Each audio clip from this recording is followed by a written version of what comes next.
हैं आपको जो जिम्मेदारी दी है अनुशासन के साथ इसको निभाएं। राजनीतिक आर्थिक ऊर्जा को समझ संपन्न होने ऐसे हम ईश्वर से कामना करते हैं। थोड़ा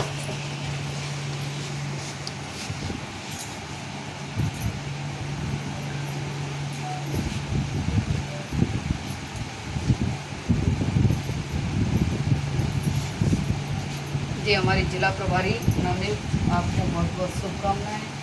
आशा करते हैं कि आप बहुत ईमानदारी से इस पद का गठन करेंगी।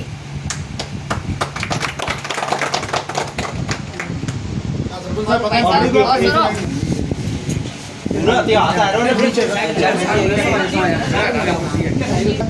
संगठन को लेकर के चल रहा है और मुझे उम्मीद है कि ये भैया स्वतः ही सेवा दल से जुड़े आए हैं। जैसे तमाम कांग्रेस के कार्यकर्तागण आएंगे और सेवा दल से जुड़ेंगे और कैंप को सफल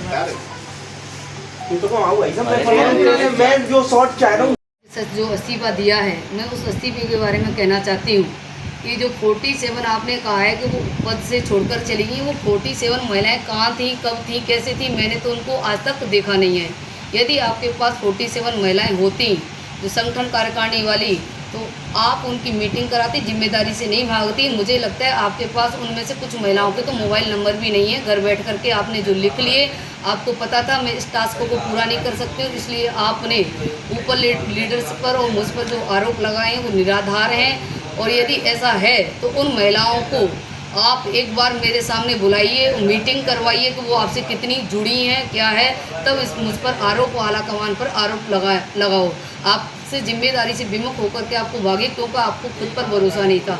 सेवा दल संगठन एक परिवार है, ये कांग्रेस एक परिवार है, इसमें छोटी मोटी बातें होती रहती हैं। यदि मेरे से कोई मेरे बात तेज भाषा में की, आपको एक संगठन को कमजोरी की लेके की, तो आप दुगने रूप से मुझसे काम करती और आगे जाती, जिम्मेदारी को छोड़ करके नहीं भागती।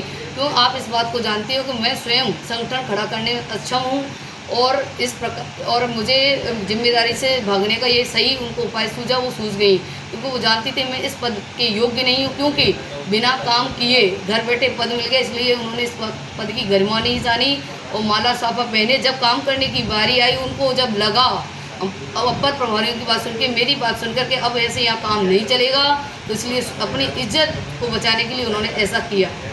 Thank you.